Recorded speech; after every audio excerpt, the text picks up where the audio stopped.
Okay, today we're going to take a look at Rich, Discus thrower. He found me on YouTube and sent me a message.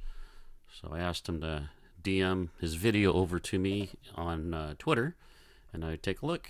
And this is what he sent.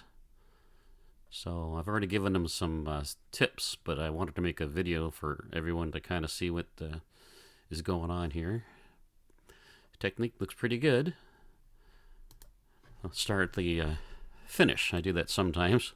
But, alright, see, as the discus is released, you can see this wobble in it.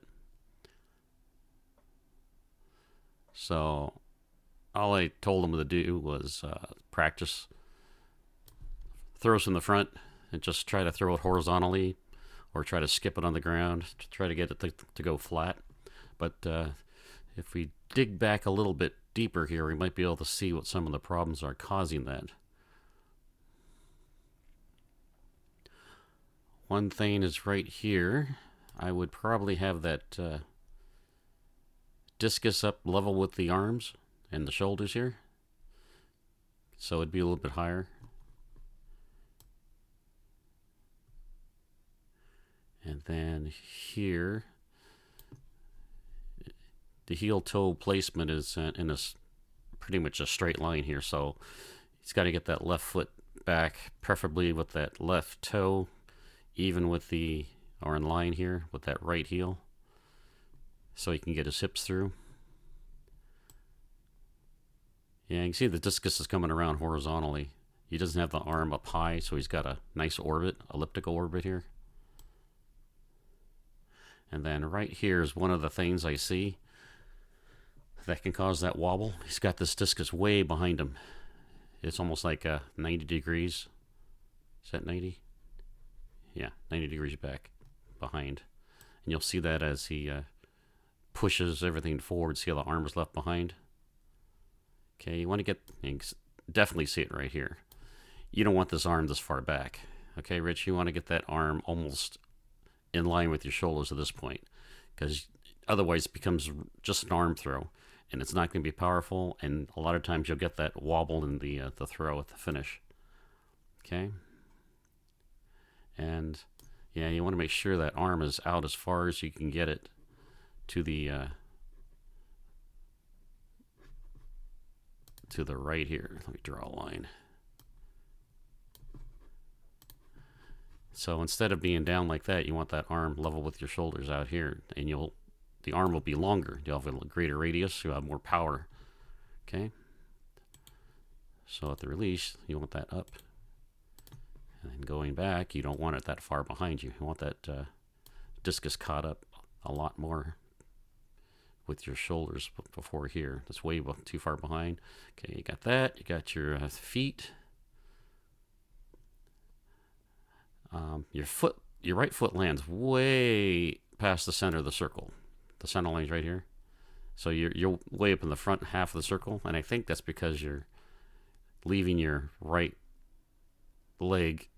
It's kind of just kick straight, and you can see how there's no bend in your knee here. So you want to land on a bent knee so it turns faster. Okay, get that knee out over the toe. Okay, because it looks like your foot is out in front, ahead of your body, pretty much. You want to get almost underneath it there.